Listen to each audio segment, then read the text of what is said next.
the canal, where there's, grass between one river over to the right, one river over to the left in the Indian summer dusk evening, and you would have quilt after quilt after quilt after quilt laid, and you should admire the fashion of India is really quite stunning.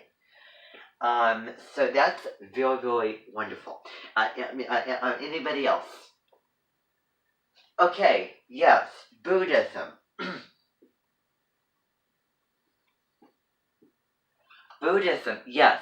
Buddhism is one of the fundamental religions of India. If you're thinking Asia, you're thinking Buddhism and something else. And if you're thinking Europe, you're thinking Christianity. Buddhism is centered around one God. It is named after a man known as the Buddha, who was a real person who lived a royal, filthy, rich lifestyle, in a castle, in a palace, and he wanted a life of simplicity, nourishment, purity, and, just, clarity, and, really experiencing pure happiness, pure joy without all the distractions of what's going on in the world. So one day he decided to get on his carriage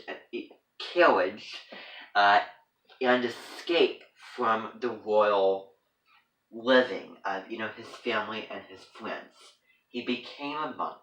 He shaved up his head. He put on that orange cape, and he sat in a field with trees and flowers and grass and everything.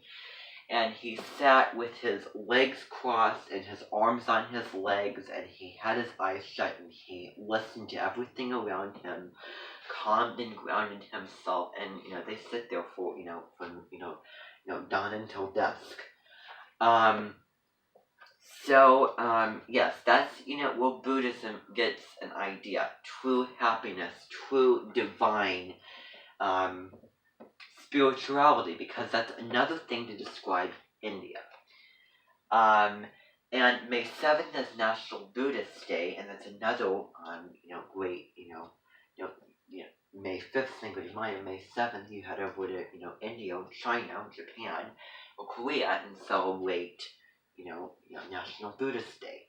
And that is the flavor of Taurus. May 7th is in Taurus season, and what I was just talking about with Buddha is the moon in Taurus. Now, anybody else have anything else? Hinduism. Yes, Hinduism is another aspect of India. Yes, so Hinduism, Hindi, Rashi Hindi. So, Raj, okay. So, Hinduism is centered around many, many gods. It's probably way older, way more ancient. You have families lighting candles and, really, centered around the spirits and Dharma, Karma, all of those types of things. So I don't know really much about Hinduism or Buddhism. I really don't know much about, India. And it's kind of a misunderstood kind of, rare, culture, which is kind of, vague because it's super old. I mean, very, very, very old. One of the oldest ever. Older, most definitely, than ancient Rome. But ancient Rome captivates me as more fascinating because, people know it, and are, more fascinated by it. Just because, so it captures my attention more. So I would love to go through the whole story, but obviously we can't do that. But so anything else to add to India? To things having to do with India. curry. Okay, anything else? Oh, I hate to say it. Poor. I wish I lived in a poor country. There's a lot of poverty, anybody else? Opera. I mean, shaky opera. Kind of. I didn't even know how they do it, but it's just amazing. That is the type of shakiness, and I can recognize Indian music anywhere. Going along with that same lines, is Bollywood. If you think of Bollywood, which is kind of an island off India, I don't know. It's like Hollywood, but it's Bollywood. The design of the fashion and the songs, and those, best Bollywood songs. I saw like a compilation, and it's when I, hear Indian music, I want the curry, I want the, the chicken tikka masala, all of those things, that I love with Indian cuisine. Okay, so I think that that's really, really good. I think that all of you have some, wonderful ideas. Does anybody have any other, ideas that we didn't talk about? Okay. Medical? Doctor? Oh, okay. But so now, we're going to be transitioning. We're going to be transitioning, everybody. So, I want you to go sit over here. Okay, and we're going to be, getting into that video now. Okay? So, let's see if I can find my remote. So, this is what we're going to be doing. We have to go fast. Andale. So, let's see here. I have to get this. Oh, I think it'll be fine. So, find a seat to watch it, where you can see it. Okay, I just want to get the, the little control. Okay, so, scoot your chairs, not connected with the desks, facing towards these screens so that you can see it. Okay, I'm going to give you a couple minutes to do that, and then we will get started. Okay. So, here we go, everybody. So we're going to be looking at the Indian caste system. So if you're thinking about the Indian caste system, think about the pyramid. The societal pyramid. You have the kings and the leaders at the top, and then below that you have the officials, and below that you have the common folk, and below that you have the, the messengers and people. And then at the very, very bottom you have the serfs. It's usually 5 layers, but society is very, very complex that people can overlap those layers. Just like an eco-pyramid. And there could be a lot more than 5 layers. And there's a video, the caste system in ancient Indian society. You can, you can certainly, watch that one if you want to as well. But that's not specifically what we're going to be getting into. So Susan put these videos on her page, as a good introduction to India. So, I'm going to turn the volume up, and I want you to pay attention to this. Okay?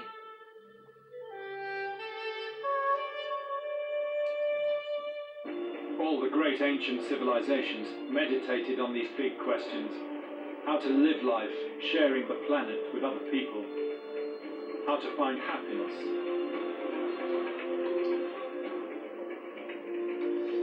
For Indian people, the traditional goal of life is to live with virtue, dharma. To gain wealth and success, artha.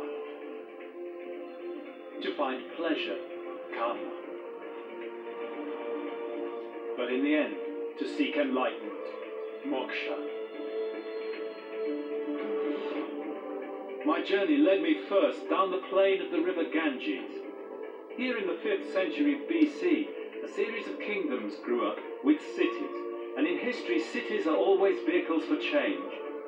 The most famous was Varanasi, India's greatest sacred city, and in Varanasi you can find living continuities with ancient India, especially the core of Hindu religion, the caste system, into which all Hindus are born, marry and die.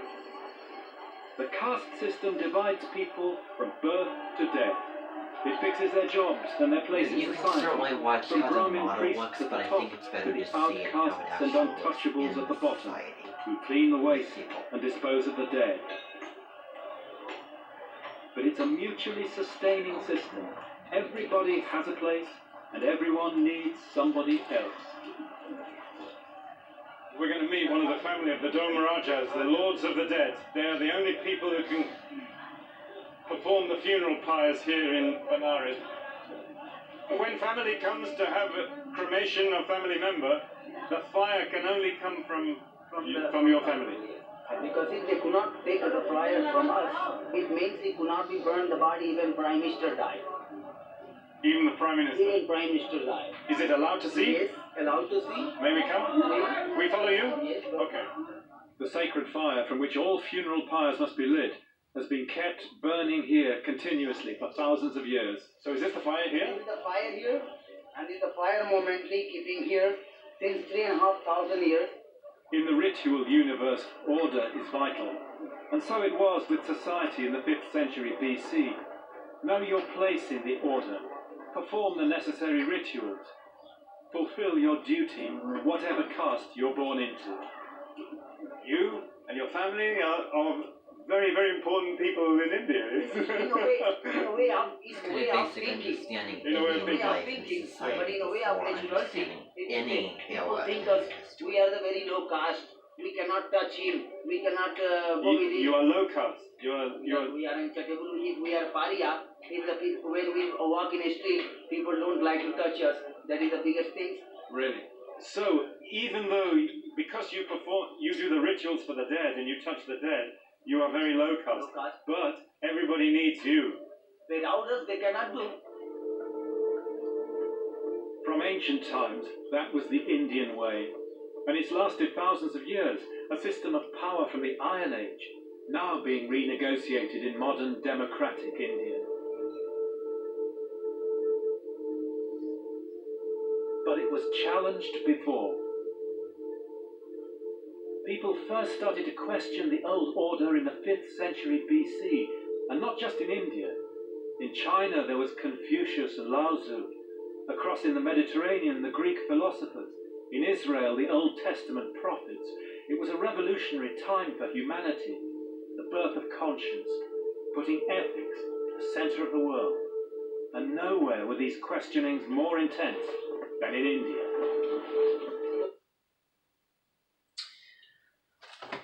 Okay, so I think that there was probably going to be one more little video since I promised. Okay, so let me just get that, and then just more specifically talking about Dharma, and then we will get right to it, everybody. So hold your horses. Hopefully you watch the video on your own. Okay, everybody, this is What is Dharma? So it's introducing the idea of Dharma, which is that key element of Indian life. So it breaks down all the different types. Okay, karma, all those things. So this is just a little animation video. Just someone talking and explaining kind of the basics of what it is. So August 7th, 2019, I believe. Dharma is an important concept found in many spiritual philosophies from the Indian subcontinent, including Hinduism, Buddhism, Jainism, and Sikhism. In Hinduism, Dharma is simultaneously the eternal order that rules the universe, think of what sign and the that duty is. or law that governs one's life. Balance. Fulfilling one's Dharma is more than simply one's purpose in life. It is considered the very means by which one transcends suffering and the cycle of birth and death, or what is called samsara. Look out. A person has social, political, and familial dharmas, but most important is one's spiritual dharma. In the Bhagavad Gita, one of India's most sacred texts, the popular deity Krishna teaches that it is our highest dharma to achieve spiritual understanding, which means to realize our true self as the Atman, the supreme consciousness, and to cultivate a relationship with the divine. Dharma is considered one of the three jewels of Buddhism, along with the Sangha, or community of practitioners, and the Buddha, or the enlightened state. Dharma most frequently refers to the Buddhist teachings on liberation. One such teaching is called the Four Noble Truths. It states, 1. That there is suffering and dissatisfaction in the world. 2. That there is a cause or a reason why we suffer, namely ignorance. 3. That suffering can end, for it is only temporary. And 4. That there is a path to end suffering, one that includes living ethically, practicing meditation, and cultivating wisdom in one's life. As contemplative practitioners, Dharma, from the Buddhist perspective, reminds us to honor, study, and preserve those sacred spiritual teachings that help to inspire deep insight. From the Hindu perspective, Dharma reminds us that there is a natural order to the cosmos, what in the Vedas is called Rta, and is responsible for the proper functioning of the cycles and movements of life. When we study sacred texts and meditate or engage in contemplative practices, we are stepping into and aligning with that eternal order and inviting its wisdom to illuminate our lives.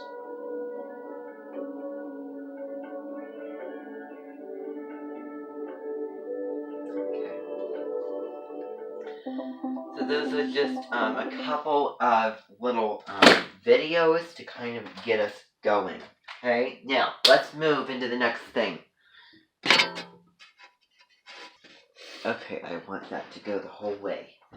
Alright, so, everybody, I want you to open your books because we're going to be, getting into that. So we kind of know what, Dharma and all of those things basically are. So it's a way of living, connecting with the spirits, how to have purity, simplicity, balance. It's about, you politically and all the different, areas of somebody's life. So it is a living practice. Okay, so the pages that you need to get to are going to be pages 373 to 382. Okay, so I'm going to, be just talking about it. So we're going to be getting into Gandhi. We're going to be reading about Gandhi. Then that's going to be it. So I just want to see how long, yeah. So, it's only going to be this introduction section, so it's not going to take very long at all. So, in the introduction section, it talks about Gandhi. So, having the table pulled up just like so. Now, I'm going to, actually begin. So, I just want to check something here, see if we're good where we need to be. Yes, we're beautiful, wonderful, and wonderful. Okay, that is gorgeous. Okay, so, turn to those pages and let's get going. So, you don't need, the big question, which is the essential question for what we're looking for here, is how do popular movements transform India, we'll get about the China, India after World War II. So this is a time period that is going on after World War II. So, we're going to be talking about, kind of the Great Rebellion later on, maybe we'll do that at the very end and things like that, but this is after post-World War II. You happen with World War II, the Axis powers, Germany, Japan, Italy, Britain, France, Russia, USSR, America, are the Allied powers, so you can learn all about that. But this is about post-India. So, this is talking about Gandhi. This is basically the summary of his tale, of his narrative. So, in April 1930, Mohandas Gandhi, a small, thin man of 61 years old, led a group of Indians to a seashore on India's west coast. Then, as authorities watched, he and the others walked along the shoreline, picking up handfuls of natural sea salt. With this simple and defiant act, they intentionally broke the law. Salt was heavily taxed in British India. It was illegal to produce or sell salt without paying the tax. This deprived the great majority of Indians of needed salt because they were poor. Picking up the sea salt, Gandhi and his group were technically producing salt. So think about that. He has his clan, and then he just walks along the beach. What kind of, civil disobedience? That's civil disobedience. It's not, lashing out and acting erratically and meanly and, destructing, but it's not completely following everything passively. It is, doing things quietly, but powerfully. That's what it is. So, think of that, just, the simple act. They picked and, ate salt because they were hungry for salt. Salt made food taste good. It was, more precious than gold. It helped preserve foods. Think of, fermentation, preservation of things. And that was a British tax, and that was against the law for, those individuals, to my knowledge, to take it and to eat it or use it. So the authorities did not arrest Gandhi that day. However, he was arrested several weeks later after announcing a march on a nearby salt factory. So, key word here is salt. The march took place anyway. On May 21st, the day before Hosey, 1930, police attacked some 2,500 peaceful protesters as they approached the factory gate. The protesters did not fight back, or even try to flee or block the blows. They knew that their nonviolent resistance would help draw attention to how unfairly they were being treated by the British. So looking at post-war India after World War II. So they were showing them. Meanwhile, in nearby China, 30-year-old revolutionary leader Man Zedong had also acted against his government. Like Gandhi, he wanted to replace the government he had once supported. However, Mao did not share Gandhi's belief in nonviolent protest. He soon spearheaded a long civil war that would cost millions of lives and make China a communist nation. This is basically summing up so much that's happening. India and China have histories that are as similar as they are different. Each civilization had existed for thousands of years. Over that time, its people have experienced rule by powerful local leaders or distant emperors, as well as invasion, conquest, or other domination by outsiders. By the mid-1800s, India and much of China were under European control. It is here that though histories differ, in the mid-1800s, India was a colonial possession of Great Britain, while China continued to be ruled by its emperor. In the 1900s, however, that all changed. So this is only looking at India. So that's basically summing up. So So I mean, they're kind of interlinked. But this is specifically looking at India. So he had a civil war against the um um you know you know war with Mayo, and a war against the British against the salt, against the salt factory. So those themes. This book is written a certain way, which it looks at the world as a whole. It whole view. Looks at different parts of it in the chapter. So in one chapter is not all about China and this and that. So the themes. So there was these themes for this specific one. So cultural interaction. So religious tensions and differing ideologies have created conflict and have been forces for change throughout history. Political systems. So the spirit of nationalism had encouraged revolts, revolutionaries, and other unrest that have affected nations, political structures, and altered their forms of government. Human-environment interaction. Wars and other conflicts have prompted mass migrations that change human characteristics of regions and nations. So that's basically setting up. So now we know the basics of Gandhi's story. And you can know how he was so influential, and you can study about him. But that is just introducing us. So that is going to be it for tonight, everybody. This is a very, very quick meeting. So tomorrow I will be having more memory on there.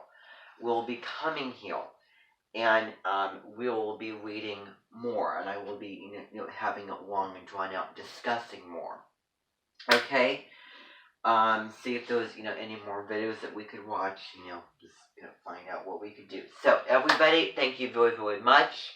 Live chat people, you can sign off. Everybody else, you're free to go back to your own Mentons and Labendis. And I will see you tomorrow.